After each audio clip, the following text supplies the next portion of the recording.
अगर कश्मीर वैली और जम्मू कश्मीर आज भारत के साथ है, उसका श्रेय अगर किसी को जाता है तो पंडित जवाहरलाल नेहरू को जाता, शेख अब्दुल्ला को जाता है। जूनागढ़ में क्या जवाहरलाल नेहरू गए थे? हैदराबाद में जवाहरलाल नेहरू गए थे? लक्षद्वीप में जवाहरलाल नेहरू गए थे?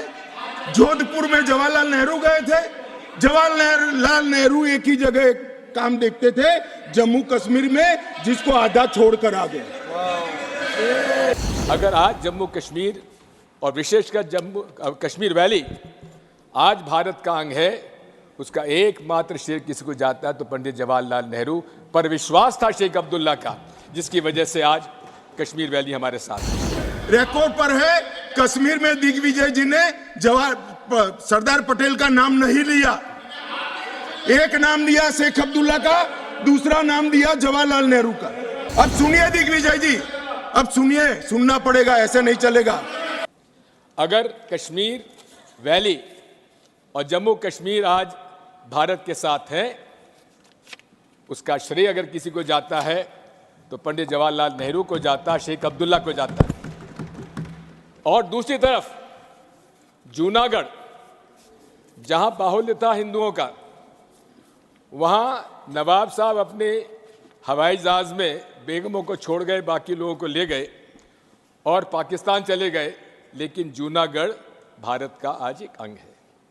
आप कितना ही अमित शाह जी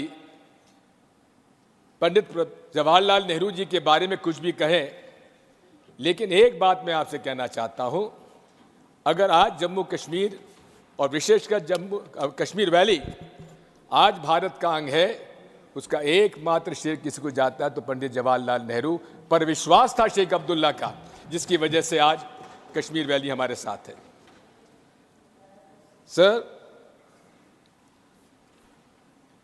आर्टिकल 370 के बारे में बहुत सारी बातें कही गई, आतंकवाद समाप्त हो जाएगा, लेकिन आर्टिकल 370 में बचा क्या था?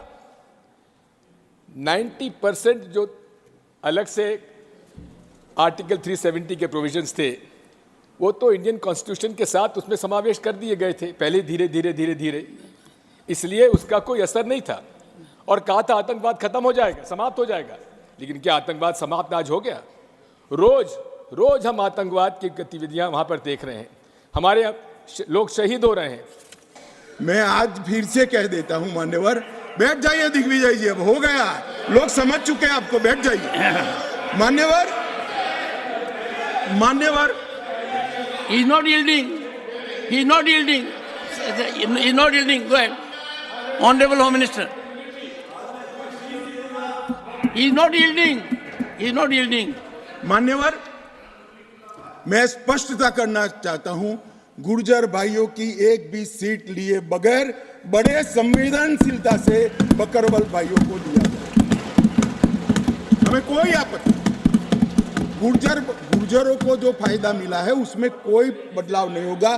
ट्राइबल के सारे फायदे, एजुकेशन में और बाकी सारे नौकरियों के रिजर्वेशन में जितने भी फायदे गुर्जर भाइयों को मिल रहे हैं, पहाड़ियों को मिल रहे हैं, वो पहाड़ियों को जो भी मिलेगा वो उसके अलावे मिलेगा। एक भी नौकरी ना खत्म होगी, ना एक भी शिक्षा की सीट खत्म होगी, पूरा का पूरा अधिकार आपका भी रहेगा, उनका भी। मान्यवर, एक बहुत बड़ी चर्चा चली कि जवाहरलाल नेहरू जी का कश्मीर के लिए कंडक्ट, और इस पर हमारा नजरिया थोड़ा तंग है। जहां तक तंग नजरिए का सवाल है साहब, देश की एक भी इंच जमीन का सवाल है, हमारा नजरिया तंग रहेगा, हम दिल बड़ा नहीं कर सकते। किसी को अधिकार नहीं है अपने बड़े हृदय को दिखाने के लिए देश का एक भूभाग देश से चला जाए और मूक दर्शक बनकर खड़े रह जाए, किसी को अधिकार नहीं। मैं आज फिर से कहता हूं, ये आरोप से मैं सहमत हूं, हमारा नजरिया तंग है। देश की एक इंच जमीन भी जाती है तो इसके लिए भारतीय जनता पार्टी का हर कार्यकर्ता सर्वोच्चता से संघर्ष करेगा, लड़ाई करेगा और लड़ेगा। हमें कोई इसमें शर्म की बात